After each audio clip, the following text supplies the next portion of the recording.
మహిమ కలుగును గాక. పరిశుద్ధ గ్రంథంలో నుండి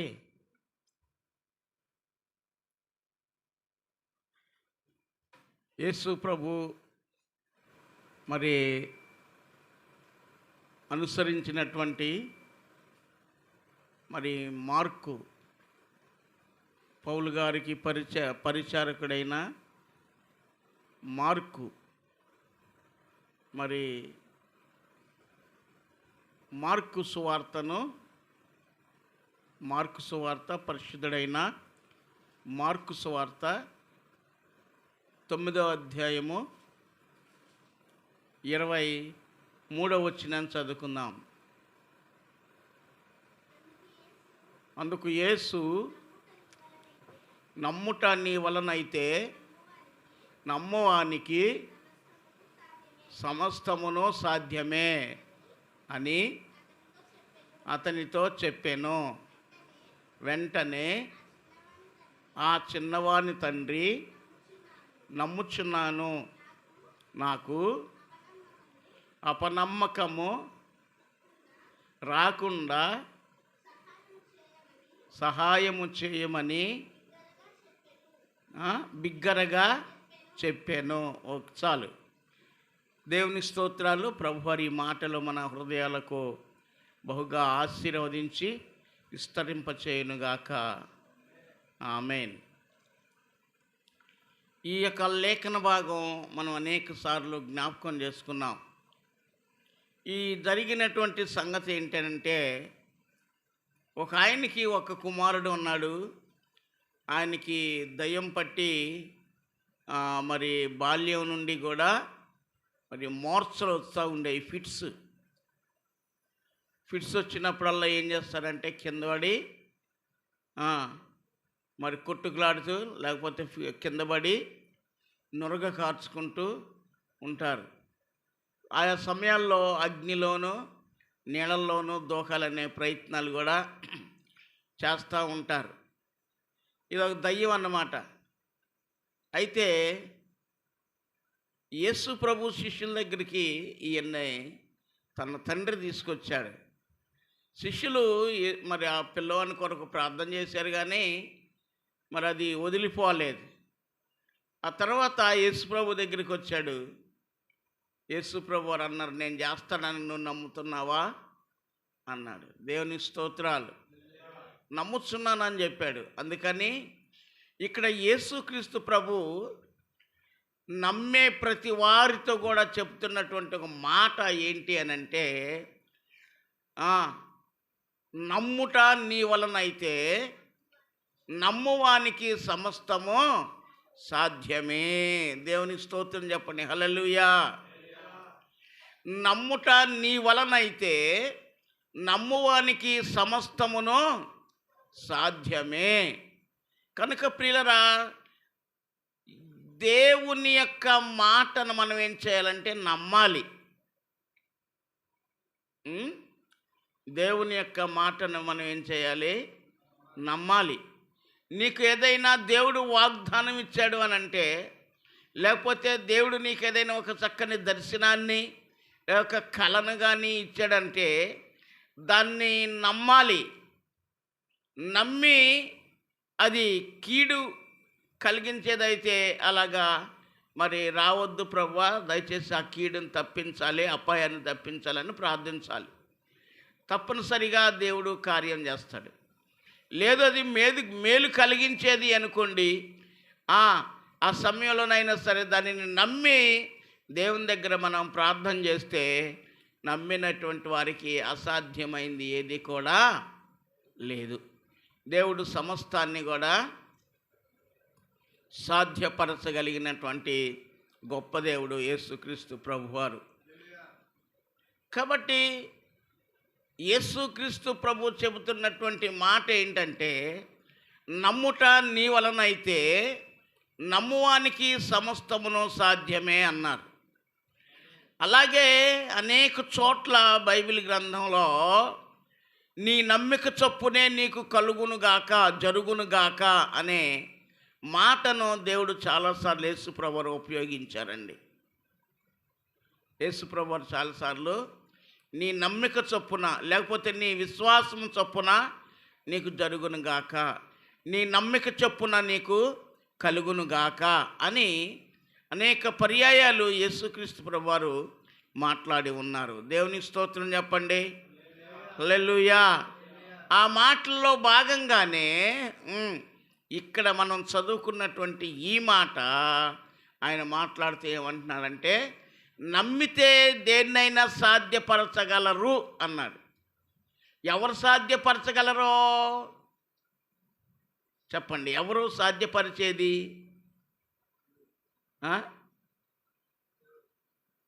దేవుడు కాదు. యేసు ప్రభు చెప్తున్నాడు పిల్లవాడిని తండ్రితో, ఏమంటున్నాడంటే, నువ్వు నమ్మితే నమ్మిన దాన్ని సాధ్యపరచగలవు. అంటే నీవు నమ్మావనుకోండి, నీకు సాధ్యమవుద్ది. నమ్మకపోతే అసాధ్యమే. నువ్వు నమ్మితే నీవు సాధ్యపరచగలవు అన్నాడు దేవుడు. దేవునికి స్తోత్రాలు. కనుక నమ్మాలి. ఏం చేయాలి? నమ్మాలి. నమ్ముట నీ వలనైతే, నమ్మువానికి ఏం చెప్పండి? సమస్తమును సాధ్యమే. దేవునికి మహిమ కలుగును గాక. కనుక ప్రియ దేవుని బిడ్డలారా, దేవుని వాక్యాన్ని ముందు మనం నమ్మాలి. దేవునికి స్తోత్రాలు. ఏమి నమ్మాలి? దేవుని వాక్యాన్ని నమ్మాలి. దేవుని వాక్యం మనకి ఏదైతే చెబుతుందో, దేవుని వాక్యం మనకి ఏదైతే బోధిస్తుందో ఆ బోధన మనం నమ్మాలి. అందుకనే అపోస్తల కార్యాలు 2వ అధ్యాయంలో 42వ వచనంలో దేవుడు ఒక మాట సెలవిస్తూ ఉన్నాడు. ఒకసారి చదవండి. అపోస్తల కార్యాలు 2వ అధ్యాయం 42వ వాక్యం. వీరు అపోస్తలుల బోధయందును, చాలు, దేని యందును? అపోస్తలుల బోధయందు నమ్మకం ఉంచాలి. అంటే అపోస్తలుల యొక్క బోధ, ఆ బోధను నమ్మాలి. నమ్మితే ఆ బోధ నిన్ను ఏం చేస్తుంది అంటే బ్రతికించి పరమునకు చేరుస్తుంది.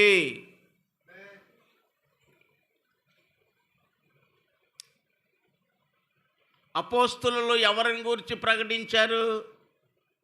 ఏం ప్రకటించారు అంటే యేసు ప్రభువుని గురించి ప్రకటించారు.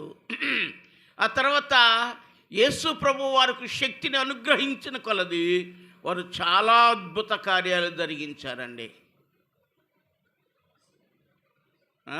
చాలా అద్భుతమైన కార్యాలు జరిగించారు. కాబట్టి నమ్మినటువంటి వారు ధన్యులు. నమ్మిన వారు ఎవరో? నమ్మిన ఆమె ధన్యురాలు అని మరియను గూర్చి మరి లూకా సువార్త 1వ అధ్యాయంలో వ్రాయబడింది. మరియా నమ్మింది. ఏమని నమ్మింది? నేను పరిశుద్ధాత్మ వలన గర్భం ధరిస్తాను అని నమ్మింది.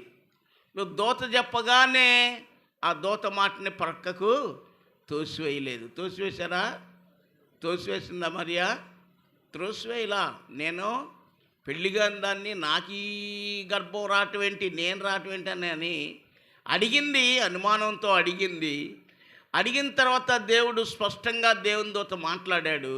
ఆ మాటని ఏం చేసిందంటే మరియా నమ్మింది. నమ్మిన ఆమె ధన్యురాలు అని ఆమెను గురించి వ్రాయబడింది. దేవునికి స్తోత్రం చెప్పండి.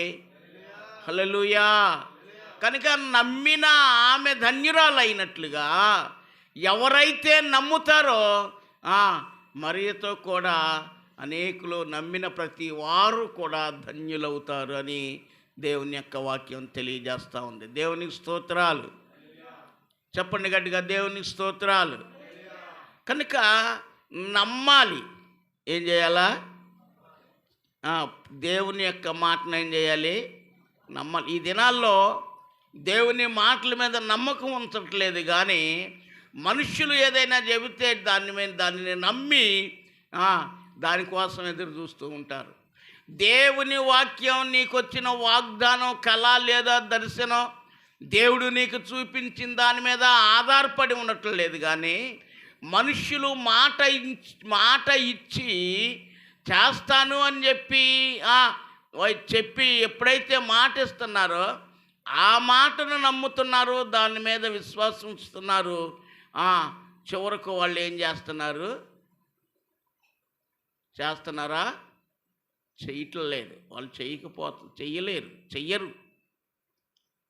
ఏదో ఒక మాట చెప్తూ ఉంటారు. కానీ యేసు ప్రభు నీకు ఏదైతే ఇచ్చాడో దానిని గనక నువ్వు నమ్మితే నువ్వు ధన్యురాలివి, ధన్యుడివి. నీ నమ్మిక చొప్పున నీకు ఆయన చేస్తాడు. నీవే సాధ్యపరచగలవు. ఎవరో సాధ్యపరిచేది? నేనే అని చెప్పు. నమ్మిన వారు అంటే నువ్వు నమ్మట్లేదా? ఎవరో సాధ్యపరిచేది? నమ్మితే నీ వలన, అసలు నమ్మటం నీ వల్ల అయితే, అర్థమైందా? అసలు నమ్మటం నీ వలన అయితే నమ్మువానికి సమస్తము కూడా సాధ్యమే. అంటే నువ్వు సాధించలేనిది లేదు. దేవుని స్తోత్రాలు. మరి ఇది చాలా పెద్ద సబ్జెక్టు. నేనగా సిద్ధపడింది అయితే రెండు రిఫరెన్సులు సిద్ధపడ్డాను. కానీ మరి దేవుడు దాన్ని ఇంకా చాలా పొడిగిస్తున్నాడు. అయినా నేను దాన్ని కుదించేస్తున్నాను. ఎందుకంటే మరి ఇది వెళ్ళిపోతే మరి ఎంత దూరం వెళ్తుందో తెలియదు. మరి ఈ బ్రేకులు పడతాయో పడవో కూడా తెలియదు. అందుకని ట్రైను ఏదైనా పరిస్థితుల్లో ఉంటే దాన్ని ఏం చేస్తారు? చైన్ లాగి పడతారు. లాగి పడితే అది కదలదు. దేవునికి స్తోత్రాలు. కనుక ప్రియులారా, నేను కూడా చాలా తక్కువ సమయంలోనే ముగించేస్తాను. కనుక నమ్మకం అనేది మనిషికి చాలా ప్రాముఖ్యం. అందుకనే యేసు ప్రభువారు శిష్యులతో ఒక మాట చెప్తూ ఉన్నారు. ఏమని చెప్తున్నారంటే, మీకు ఎవరికైనా జ్ఞాపకం ఉంటే చూడండి, మార్కు సువార్త 11వ అధ్యాయంలో చెట్టును గూర్చి, ఈ శపించబడినటువంటి అంజూరపు చెట్టు, శపించబడిన అంజూరపు చెట్టు చదవండి. మరునాడు వారు బేతనియా నుండి వెళ్ళుచూ ఉండగా, అక్కడ కాదు నాన్న, ఇంకొంచెం ముందుకు వెళ్ళాలి. అందులోనే అది మరలా రెండో రోజు ఆ రోజు సాయంత్రం వస్తూ ఉన్నారు. వచ్చినప్పుడు మరునాడు, అంతేనా? ఎన్నో వచ్చినాం? 26వ వచ్చిన 11:6 20 చదవండి. ప్రొద్దున వారు మార్గమున పోవుచుండగా ఆ అంజూరపు చెట్టు వేళ్ళు మొదలుకొని ఎండి ఉండుట చూచిరి. అప్పుడు పేతురు ఆ సంగతి జ్ఞాపకమునకు తెచ్చుకొని, బోధకుడా, ఇదిగో నీవు శపించిన అంజూరపు చెట్టు ఎండిపోయినది అని ఆయనతో చెప్పెను. అందుకు యేసు వారితో ఇట్లనెను, మీరు దేవుని యందు విశ్వాసం ఉంచిన వారైతే,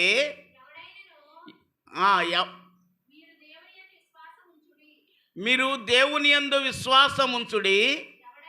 ఎవడైనను ఈ కొండను చూచి నీవు ఎత్తబడి సముద్రములో పడివేయబడుదువుగాక అని చెప్పి తన మనసులో సందేహింపక తాను చెప్పినది జరుగునని నమ్మిన ఎడల వాడు చెప్పినది జరుగునని నీతో నిశ్చయముగా చెప్పుచున్నాను.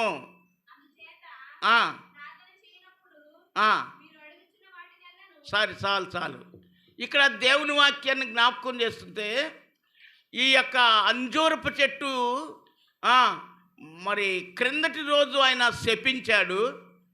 మరి తెల్లారి ఉదయం వాళ్ళు అదే దారిని వెళ్తూ ఉన్నప్పుడు ఆ చెట్టు ఎట్లా ఎండిపోయిందన్నమాట, వేర్లు మొదలుకొని పూర్తిగా ఎండిపోయింది. పేతురు ఆ మాటని జ్ఞాపకం చేసుకొని యేసు ప్రభువుతో చెబుతున్నాడు, ప్రభువా ఈ యొక్క అంజూరపు చెట్టు చూడు మరి ఎండిపోయింది అన్నాడు. యేసు ప్రభు అన్నాడయ్యా, ఇంతేకాదు మీలో ఎవడైనా సరే విశ్వాసం ఉంచే ఎవడైనా మనసులో సందేహింపక ఈ కొండను చూచి ఎత్తపడి నడి సముద్రంలో వేయబడదువుగాక అని చెప్తే, మనసులో సందేహం లేకుండా చెప్తే అది జరుగుతుంది అని చెప్పాడు దేవుడు. దేవునికి స్తోత్రాలు. మరొక చోట యేసు ప్రభువారు మరి ఓ మాట ఏమని మాట్లాడుతున్నారంటే శిష్యుల వైపు చూస్తూ, ఇదిగో ఈ జరుగుతుంది చూశారు కదా, ఈ వీటికంటే మరి ఎక్కువ కార్యాలు మీరు చూస్తారు చేస్తారు అని చెప్పాడు దేవుడు. దేవునికి స్తోత్రాలు చెప్పండి. అర్థమవుతుందండి? వీటికంటే మరి ఎక్కువ కార్యాలు చేస్తాడు, చేస్తారు అని చెప్పాడు. ఎవరు చేసేది? ఎవరు చెప్పి చేసేది? ఎవరు? నమ్మినా నువ్వే. నమ్మినా చెప్పు, నమ్మినా నువ్వే. అంటే ఇప్పుడు కార్యం జరగట్లేదు అంటే మనసులో ఏం లేదు, నమ్మిక లేదు. ఆ ఆర్భాటం వేరే ఉంటుంది. కనుక నమ్మాలి. ఏం చేయాలి? నమ్మాలి. నమ్మితే ఏం జరుగుద్ది? నేను ఒక మాట చెప్పి ముందుకెళ్ళిపోయి ముగించేస్తాను. నమ్మితే ఏం జరుగుతుంది? నమ్మితే ఎలాంటి భయంకరమైన కార్యాలు చేయగలం అని దేవుని వాక్యంలో జ్ఞాపకం చేసుకుంటే చూడండి, అదే పరిశుద్ధుడైన మార్కు రాసినటువంటి సువార్త, పరిశుద్ధుడైన మార్కు రాసిన సువార్త 16వ అధ్యాయము 17వ వచనాన్ని చదువుదాం. మార్కు, నమ్మిన వారి వలన, కొంచెం పైన కూడా చదవండి, 16 చదవండి. నమ్మి బాప్తీసం పొందినవాడు రక్షింపబడును, నమ్మని వానికి శిక్ష విధింపబడును. చదవండి. నమ్మిన వారి వలన ఈ సూచక క్రియలు కనబడును. ఆగండి, ఒక నిమిషం ఆగండి. ఇక్కడ దేవుని వాక్యాన్ని జ్ఞాపకం చేసుకుంటే 15వ వచనంలో దేవుడు చెబుతున్నాడు, నమ్మి బాప్తిస్మం పొందినవాడు రక్షించబడును. ఆమేన్ చెప్పండి. నమ్మి బాప్తిస్మం పొందిన వారు ఏం చేయబడతారు? చెప్పండి. రక్షించబడతారు. రక్షణ పొందిన వాళ్ళకి నమ్మకం ఉంటుందా? ఒకసారి ఆలోచన చేసి చెప్పండి. మామూలుగా ఉండదు అని అంటాం కాకుండా మామూలుగా ఒకసారి ఆలోచన చేయండి. రక్షణ పొందిన వారికి చెప్పండి, నమ్మకం ఉంటుందా? నమ్మి బాప్తీసం పొందిన వారు రక్షించబడును. యేసు ప్రభువారు చెబుతున్న మాట ఇది ఎవరికి చెబుతున్నాడు అని అంటే, బయట ఉన్న ప్రజలకు కాదు, లోకంలో ఉన్న ప్రజలకు కాదు, మారు మనసు లేని ప్రజలకు చెప్పటం లేదు కానీ, రక్షణ పొందన ప్రజలకు చెప్పట్లేదు కానీ, లోకంలో తిరుగుతున్నటువంటి వాళ్ళకి చెప్పట్లేదు కానీ, రక్షించబడిన నీతోనే దేవుడు మాట్లాడుతున్నాడు. ఏమని మాట్లాడుతున్నాడు అంటే, నమ్మిన వారి వలన ఈ సూచక క్రియలు కనబడును లేక జరుగును. అర్థమవుతుందా? నమ్మిన వారి వలన ఈ సూచక క్రియలు జరుగును. నమ్మితే ఏం జరుగుతాయి? చెప్పాలి. నమ్మితే ఏం జరుగుతాయి? సూచక క్రియలు, లేకపోతే గొప్ప కార్యాలు అని చెప్పండి. నోరు జరగకపోతే ఏం జరుగుతాయి? గొప్ప కార్యాలు జరుగుతాయి. ఎవరు చేస్తారు? ఎవరి ద్వారా జరుగుతాయి? నమ్మిన నీ వల్లే దేవుడు చేస్తాడు. దేవునికి స్తోత్రాలు. నమ్మిన నీ ద్వారానే గొప్ప గొప్ప కార్యాలు జరుగుతాయి అన్నమాట. దేవుని స్తోత్రాలు. నమ్మిన నీ వలనే గొప్ప కార్యాలు జరుగుతాయని దేవుడు సెలవిస్తున్నాడు. అయితే ఇవి ఏదో మామూలుగా చేసుకుంటూ పోవటం కాదు, కానీ ఇవి కొన్ని ఇప్పుడు మన ముందున్నటువంటి ఈ కార్యాలు కొంచెం అవి నమ్మశక్యంగానటువంటివి, నమ్మశక్యము కానటువంటివి, కానీ వాటినే నమ్మాలి. ఆమేన్. నమ్మశక్యంగాని కార్యాలనే నమ్మితే చేస్తావు కార్యాలు. దేవుని స్తోత్రం. ఏంటి ఇక్కడ దేవుని వాక్యం చదవండి. నమ్మిన వారి వలన ఈ సూచక క్రియలు కనబడును. ఏమేం కార్యాలు కనపడతాయి అని చూస్తే, నా నామమున దయ్యములను వెళ్ళగొట్టుదురు,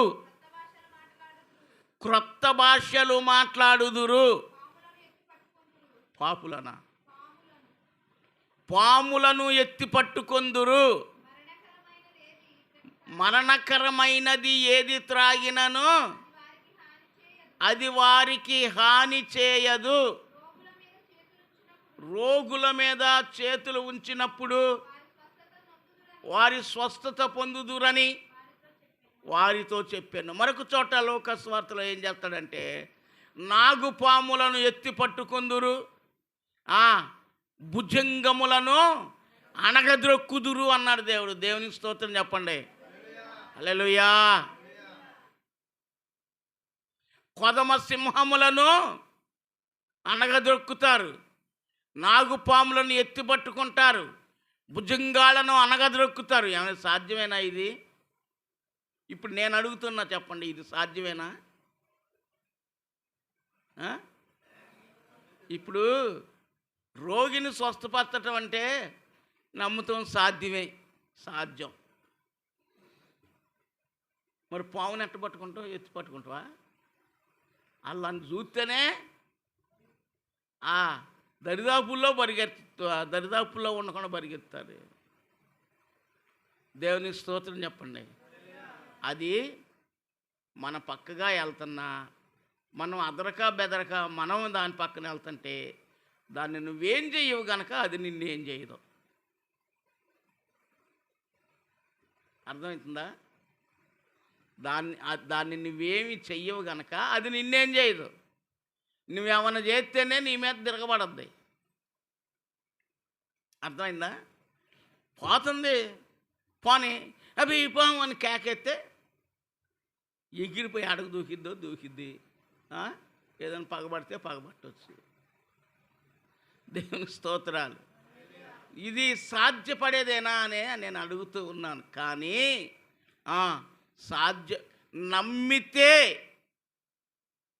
సాధ్యమే. నమ్మితే సాధ్యమే. నాగుపాములను ఎత్తి పట్టుకుంటారు, సింహాలను అనగదొక్కుతారంట. సింహాన్ని దొక్కుతారా?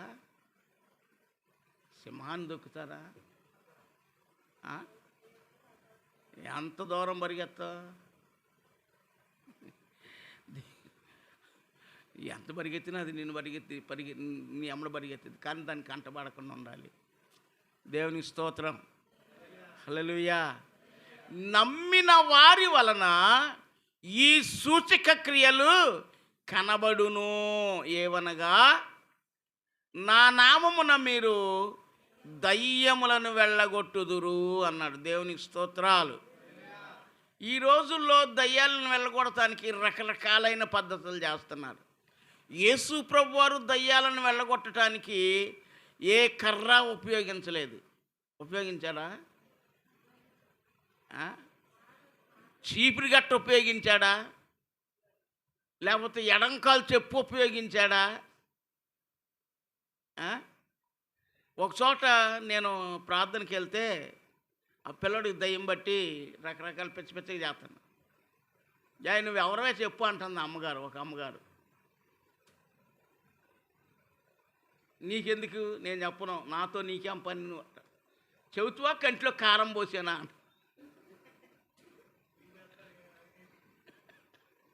కంట్లో కారం పెడితే చెప్పుద్దా? కంట్లో కారం పోస్తుందంట చెప్పకపోతే.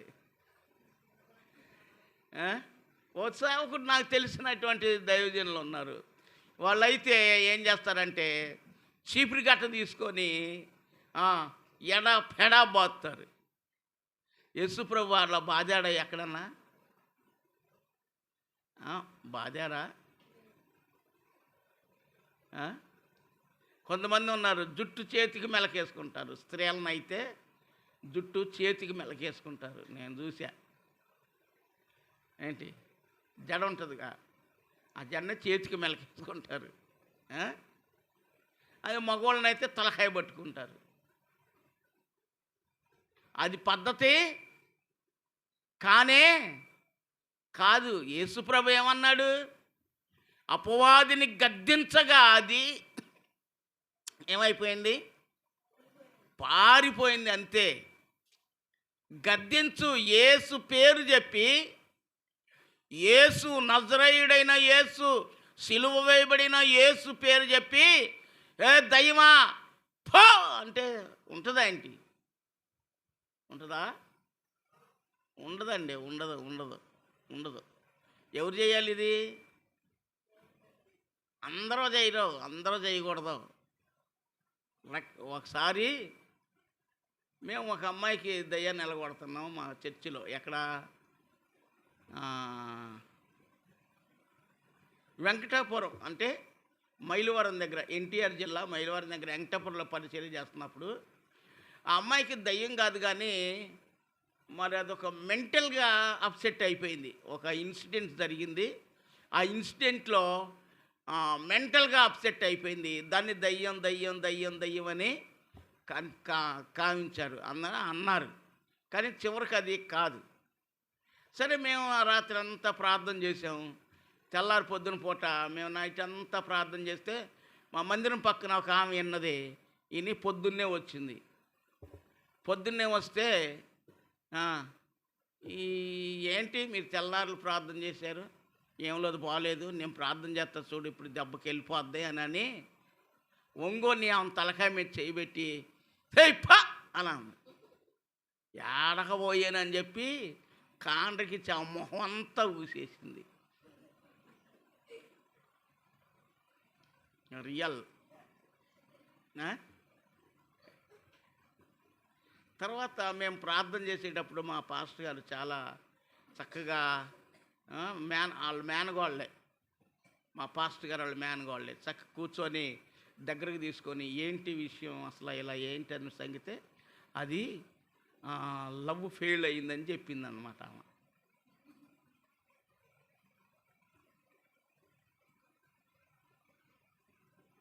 ప్రభునందు ప్రియరా, ఎవరు చేయాలి ఇది?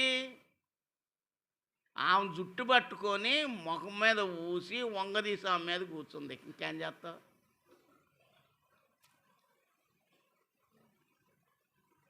దయ్యం అయితే తెల్లారిన దాకా ఉండదుగా, మరి ఉంటుందా?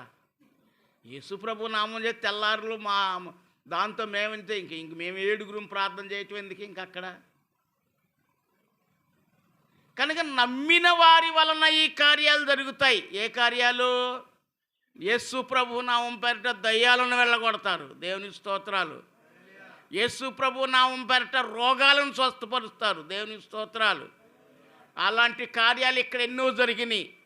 ఇది మీ అందరికీ తెలుసు, కానీ దీన్ని మీరు ప్రచురం చేయరు. దేవుని స్తోత్రం చెప్పండి. నేను ఎక్కడికన్నా వెళ్ళి వాక్యం చెబుతున్నప్పుడు సందర్భం వస్తే దాన్ని చెప్తుంటాను అన్నమాట. దేవుని స్తోత్రాలు. కనుక యేసు ప్రభు నామమున రోగులను స్వస్థపరుస్తారు. రోగులను స్వస్థపరిస్తే వైద్యులు ఎందుకండి ఇంకా అంటారా? వైద్యం చేయొచ్చు అని అంటలేదు. వైద్యం ఎక్కడి నుండి వచ్చింది? బైబిల్ చదివితే బైబిల్ తెలుసుద్ది. బైబిల్ గ్రంథంలోనే వైద్యం ఉంది. ఈరోజు ముఖ్యమంత్రి, ప్రధానమంత్రి దేశాన్ని పరిపాలిస్తున్నారంటే రాజులు ఎలా పరిపాలన చేయాలా, ఏం చేయాలా అనేది ఎక్కడి నుంచి వచ్చిందంటే బైబిల్ గ్రంథంలో నుండే వచ్చింది. మనకు బైబిల్ రాజుల గ్రంథం ఉంది, రాజుల గ్రంథం, న్యాయాధిపతుల గ్రంథం ఉంది. మరి ఈ యొక్క గ్రంథాల్లో ఉన్నటువంటి పద్ధతులను చూసి ఈరోజు వాళ్ళు పరిపాలన చేస్తున్నారు. యావత్ భూప్రపంచం అంతా కూడా బైబిల్ని అనుసరించే పరిపాలన చేస్తున్నారు. ప్రభునందు ప్రియమైన దేవుని బిడ్డలారా, నమ్మిన వారి వలన ఈ సూచక క్రియలు కనబడతాయి. ఏంటి? మొదటిది, దయ్యాలను, నా నామమున దయ్యాలను వెళ్ళగొడతారు. రెండవదిగా చదవండి, క్రొత్త భాషలు మాట్లాడతారు. ఏం భాషలు మాట్లాడతారు? చెప్పండి. ఏం భాషలు మాట్లాడతారు? క్రొత్త భాషలు. బైబిల్లో ఉందా క్రొత్త భాషలు మాట్లాడతారని? ఉందా? ఇప్పుడు చదివారుగా, మాట్లాడరేంటి? మరి అపోస్తుల కార్యాల్లో లేదా? అపోస్తుల కార్యాలు 2వ అధ్యాయంలో లేదా? అక్కడ పెంతెకోస్తు పండగ దినమున వారక్కడ కూడి ఉన్న మేడగదిలోనికి పరిశుద్ధాత్మ అగ్ని జ్వాలల వలె దిగివచ్చి వారి మీద వ్రాలినప్పుడు వాళ్ళు ఏం చేశారు?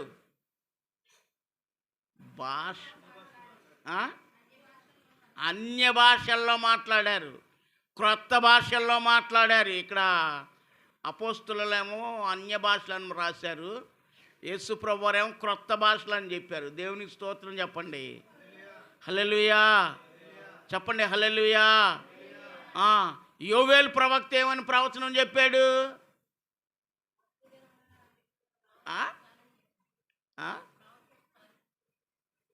ఏం ప్రవచనం చెప్పాడు యోవేలు? అంత్య దినములలో అందరిపైన ఆత్మను కృమ్మరిస్తా, వాళ్ళు భాషలు మాట్లాడతారు, వాళ్ళు యవ్వనులు కలలుగా అంటారు, వారు వృద్ధులు దర్శనాలను చూస్తారు. వాక్యం లేదా?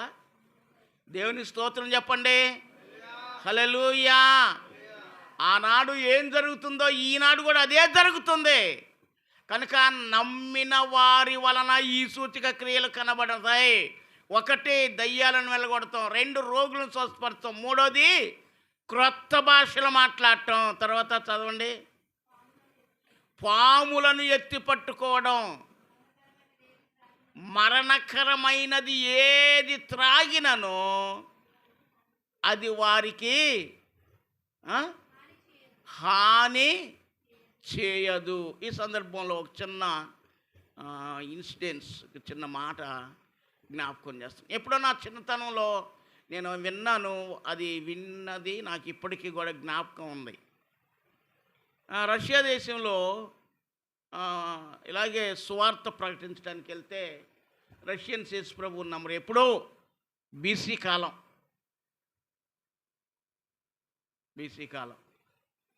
సరే, అక్కడ వాళ్ళందరూ కూడా ఆటంకపరిచారు. అయినా చెబుతున్నాడు, చివరికి నీ దేవుడు గొప్పవాడైతే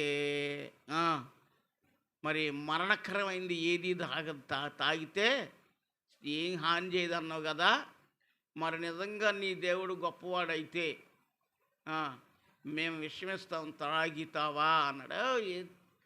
ఏది తాగినా నాకు ఇబ్బంది లేదు, నాకు మరణం రాదు, నన్ను ఏం చేయదన్నారు. చూశారు. స్తోత్రం. ఒకనాడు ఒక సభ పెట్టారు, స్టేజీ కట్టారు, లక్షల మంది ప్రజలు వచ్చారు. వాళ్ళు చివరికి ఏమన్నారంటే, ఇంకొక ఛాన్స్ ఉంది నీకు, యేసు ప్రభుని వదిలేయి, ఇదిగో ఈ విషయం మామూలుది కాదని చెప్పి ఒక్కొక్కరిని పట్టుకొచ్చి ఆ స్టేజీ ఎక్కించి ఒక డ్రాప్ దాని నోట్లో వేసారు. ఒక్క డ్రాపు వేస్తే అది అక్కడికక్కడే చనిపోయిందంట. చూసావు కదయ్యా, ఈ ఒక్క ఛాన్స్ ఇస్తామన్నారు. ఒక్క ఛాన్స్ నాకు ఇవ్వద్దు, నాకు ఇవ్వడం నేను తాగుతా అన్నాడు.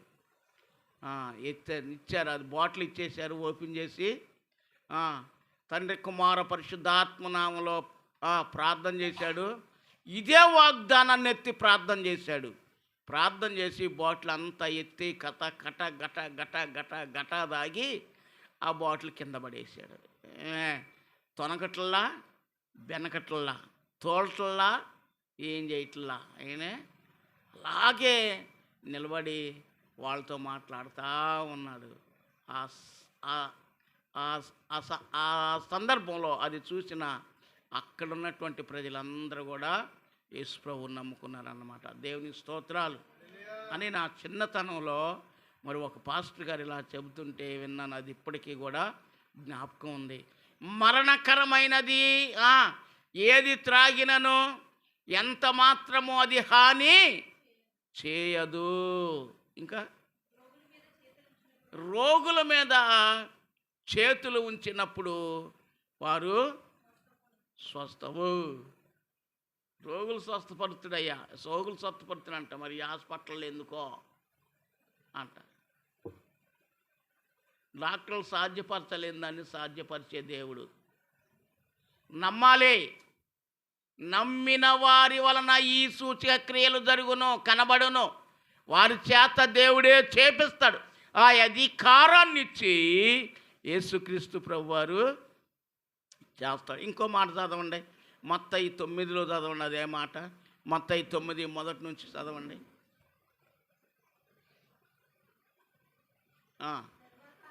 తర్వాత ఆయన దోణి ఎక్కి సముద్రము దాటి ప్రవేశింపగా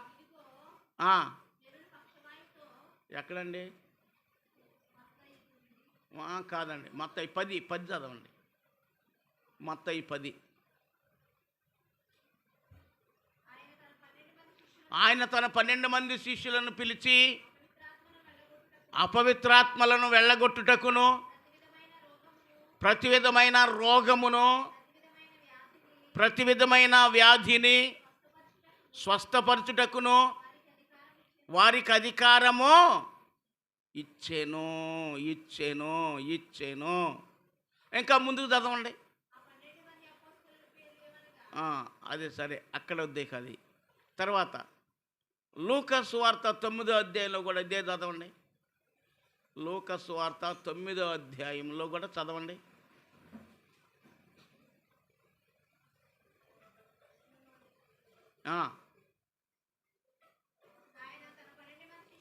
ఆయన తన 12 మంది శిష్యులను పిలిచి సమస్తమైన దయ్యముల మీద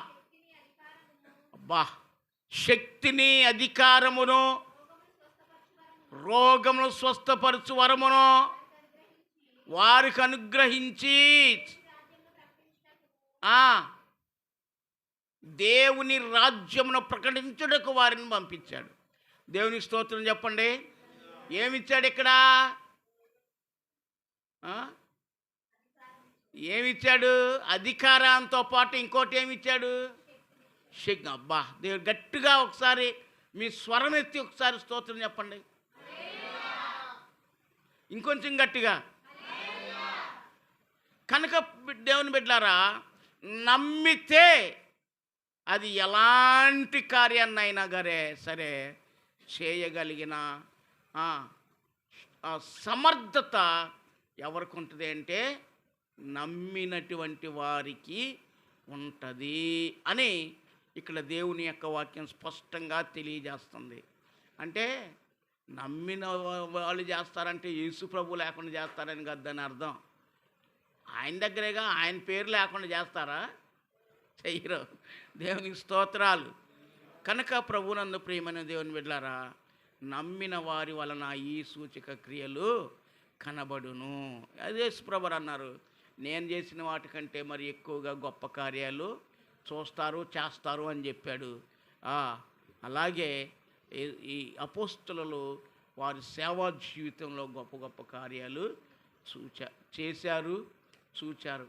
నమ్మిన నీవు కూడా అలాగే చేస్తావని ఇక్కడ ప్రభు వారు స్పష్టంగా తెలియజేస్తూ ఉన్నారు. దేవుని స్తోత్రాలు. హల్లెలూయా. కనుక నమ్మిన నీవు ధన్యుడవు, ధన్యురాలవు. దేవుడు తన పరిశుద్ధ మాటలు దీవించునుగాక.